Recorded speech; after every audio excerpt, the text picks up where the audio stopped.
قیامت والے دن تو انبیاء علیہ الصلوۃ والسلام تک تھر تھر کانپ رہے ہوں گے، اور آپ کہتے ہو کہ خوف نہیں ہے، پریشانی نہیں ہے، تو وہ ایک اور چیز۔ اعوذ باللہ من الشیطان الرجیم، بسم اللہ الرحمن الرحیم۔ ان الذين آمنوا والذين هادوا والنصارى والصابئين من آمن بالله واليوم الآخر وعمل صالحا فلهم أجرهم عند ربهم ولا خوف عليهم ولا هم يحزنون۔ صدق الله العظيم۔ ان الذين آمنوا والذين هادوا والنصارى والصابئين من آمن بالله واليوم الآخر، بے شک جو لوگ مسلمان ہوئے،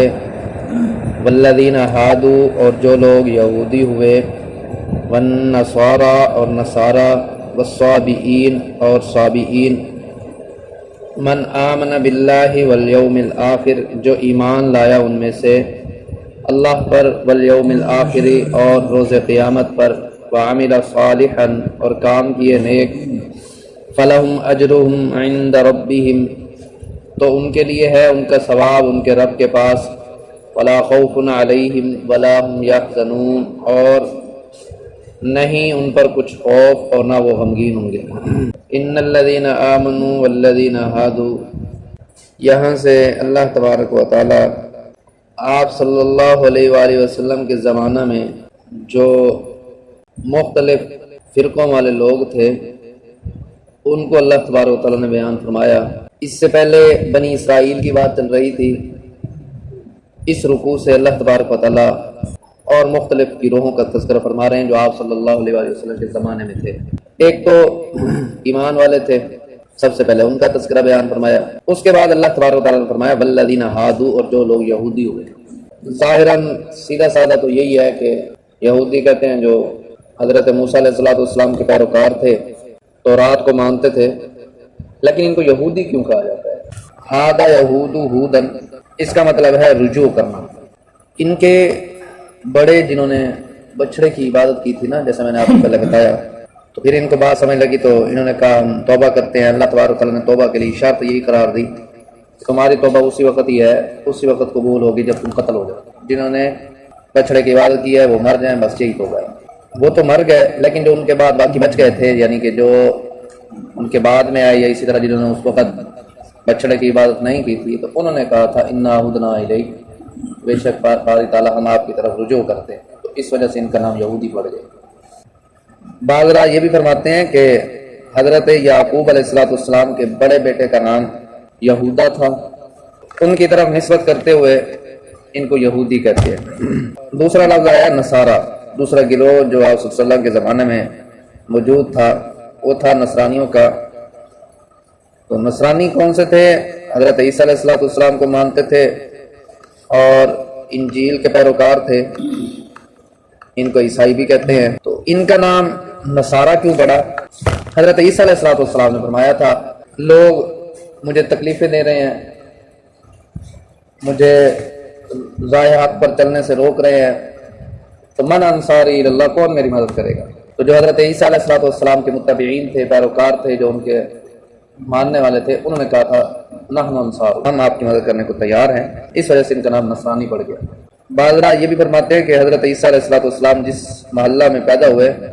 اس محلے کا نام تھا ناصرہ۔ حضرت عیسیٰ علیہ السلام کو ناصری بھی کہتے تھے، جس طرح آپ صلی اللہ علیہ وسلم کو مکی بھی کہتے ہیں، مدنی بھی کہتے ہیں۔ مکی اس وجہ سے کہتے ہیں آپ صلی اللہ علیہ وسلم مکہ المکرمہ میں پیدا ہوئے، اور مدنی اس لیے کہتے ہیں کہ آپ صلی اللہ علیہ وسلم کا دارالہجرت مدینہ شریف ہے۔ تو حضرت عیسیٰ علیہ السلام کے جو پیروکار ہیں وہ اپنے آپ کو نصرانی کہتے ہیں۔ تیسرا گروہ ہے والصابئین، یہ صابی کسے کہتے ہیں؟ صابی اس کا اصل معنی ہے پھر جانا، آباء و اجداد کے دین سے پھر جانا، آباء و اجداد کے دین سے پھرنے والے کو صابی کہتے ہیں۔ آپ صلی اللہ علیہ وآلہ وسلم کے زمانے میں یہ ایک گروہ تھا، یہ حضرت داؤد علیہ السلام کو بھی مانتے تھے، نماز روزہ اس پر یقین بھی رکھتے تھے، باقی معاملات جو ہے وہ ان کے سارے مسلمانوں والے تھے، صرف یہ کہ یہ ستاروں کی پوجا کیا کرتے تھے، ستاروں کی عبادت کیا کرتے تھے، اس وجہ سے ان کو صابی کہا جاتا ہے۔ آپ صلی اللہ علیہ وسلم کے زمانے میں مشرکین جو مکہ جو تھے وہ آپ صلی اللہ علیہ وآلہ وسلم اور صحابہ کرام رضوان اللہ علیہم اجمعین کو بھی صابی کہتے تھے۔ وہ کہتے تھے کہ یہ محمد اپنے دین سے پھر چکا ہے، حالانکہ نبی جو ہوتا ہے، نبی تو شروع سے ہی اپنے دین پر ہوتا ہے، صرف اس کو جو حکم ہوتا ہے وہ اس کو نبوت کے ملنے کے بعد ہوتا ہے کہ وہ اپنی نبوت کا پرچار کرے۔ نبی تو شروع سے ہی موحد ہوتا ہے۔ اصل میں وہ آپ صلی اللہ علیہ وسلم کو صحابی اس وجہ سے کہتے تھے کہ آپ صلی اللہ علیہ وسلم نبوت ملنے سے پہلے تو سارے کچھ معاملات ٹھیک ٹھاک تھے، اٹھنا بیٹھنا آنا جانا سارا کچھ ہی ایک جیسا تھا، کوئی اتنا وہ مسئلہ نہیں تھا، معاملات ہوتے تھے، رشتہ داری ہوتی تھی، سب کچھ تھا۔ تو وہ لوگ یہی سمجھتے تھے کہ یہ بھی ہماری طرح ہی ہمارے یعنی کہ آبا و اجداد کے دین پر ہیں، جیسے ہم ہیں ویسے ہی یہ ہے، ان کا اور ہمارا دین ایک ہی ہے۔ لیکن جب آپ صلی اللہ علیہ وآلہ وسلم کو نبوت ملی، آپ صلی اللہ علیہ وسلم نے اپنی نبوت کا اعلان کیا، تو ان لوگوں کو صحابی کہنا شروع کہ یہ اپنے دین سے پھر چکے۔ تو بہرحال صحابی آپ صلی اللہ علیہ وسلم کے زمانے میں ایک خاص قسم کا گروہ تھا جو حضرت داؤد علیہ السلام کو مانتا تھا، نماز روزہ قیامت پر بھی یقین رکھتا تھا، اور اس کے ساتھ ساتھ ستاروں کی پوجا کیا کرتے تھے۔ تو اللہ تبارک و تعالیٰ نے فرمایا سب سے پہلے تو وہ جو ایمان لے آئے اللہ پر، مسلمان ہو گئے،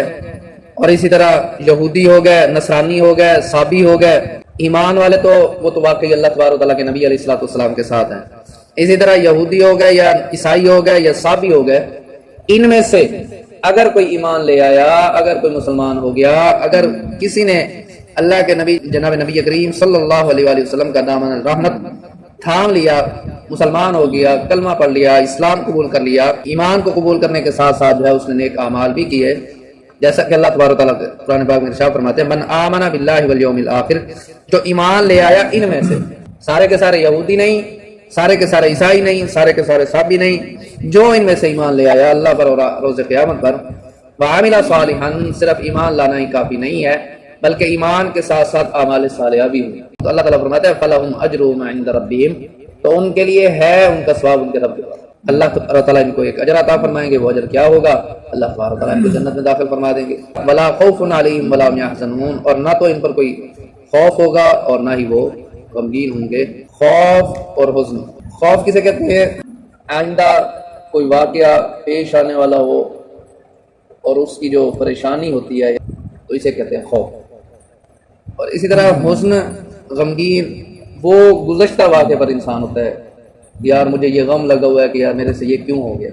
تو اللہ تبارک تعالیٰ فرماتے ہیں کہ جو اللہ کو ماننے والے ہیں، جو اللہ کی ماننے والے ہیں، جو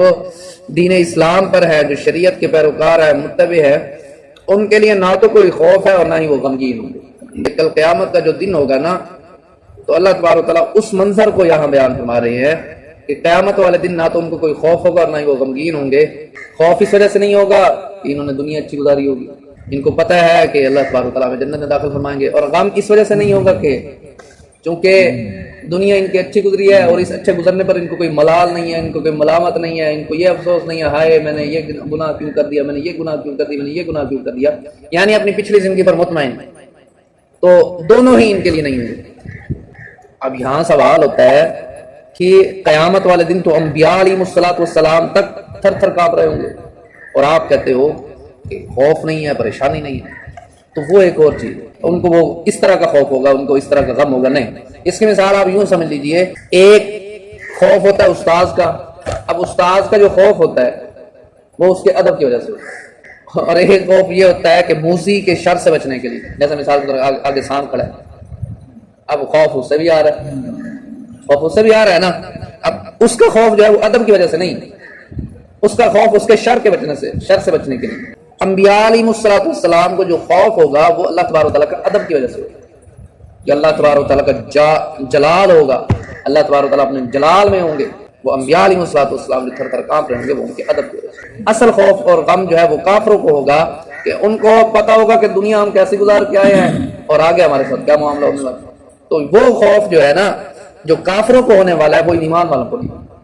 یہی کچھ اللہ تبارک و تعالیٰ بیان فرما رہے ہیں۔ اللہ تبارک و تعالیٰ سے دعا ہے کہ اللہ تعالیٰ جو کچھ کہا سن عمل کرنے کی